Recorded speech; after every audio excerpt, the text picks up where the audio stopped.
ہمیشہ غریبوں کی مدد کرتا، مسکینوں کو کھانا کھلاتا اور یتیموں کے سر پر ہاتھ رکھتا تھا۔ لوگ کہتے اس کے ہاتھ میں برکت ہے، وہ جو چیز خیرات کرتا اللہ اسے کئی گنا بڑھا کر دیتے۔ ایک دن اچانک اس کے حالات بدل گئے، اس کو کاروبار میں نقصان اٹھانا پڑا۔ گھر کا ساز و سامان بکتا گیا۔ اس کی بیوی زینت شکایت کرنے لگی، رحمت تم نے ساری جائیداد خیرات میں بانٹ دی، اب ہمارے پاس اپنے کھانے کے لیے بھی کچھ نہیں ہے۔ رحمت نے مسکرا کر کہا، دینے والی ذات اللہ کی ہے، وہ ہمارا دیا ہوا کبھی ضائع نہیں کرے گا۔ رحمت اور اس کی بیوی کئی دن فاقے میں گزارے۔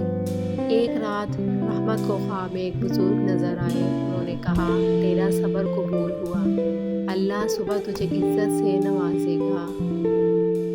صبح جب ہوئی تو دروازے پر ایک تاجر نے دستک دی۔ اس نے رحمت سے کہا، میں ایک مسافر ہوں، تمہاری نیکیوں کے بارے میں بہت سنا ہے۔ میرے والد نے انتقال سے پہلے مجھے کہا تھا میرا مال تمہارے حوالے کر دوں۔ رحمت نے تاجر سے لیا ہوا صندوق جب کھولا تو وہ سونے اور چاندی سے بھرا ہوا تھا۔ سونا اور چاندی دیکھ کر رحمت نے فوراً سجدہ شکر ادا کیا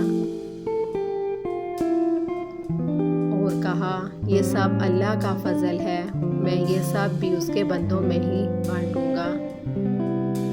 وقت گزرتا گیا، رحمت کا نام اپنے علاقے میں نیکی کی مثال بن گیا۔ رحمت کی بیوی زینت بھی سمجھ گئی کہ شکر کرنے والوں پر اللہ اپنی رحمت کے دروازے کھول دیتا ہے۔ صدقہ اور نیکی کبھی ضائع نہیں جاتی۔ اللہ آزماتا ضرور ہے مگر وہ اپنے بندوں کو بھولتا نہیں ہے۔ شکر اور صبر کرنے والے بالآخر کامیاب ہوتے ہیں۔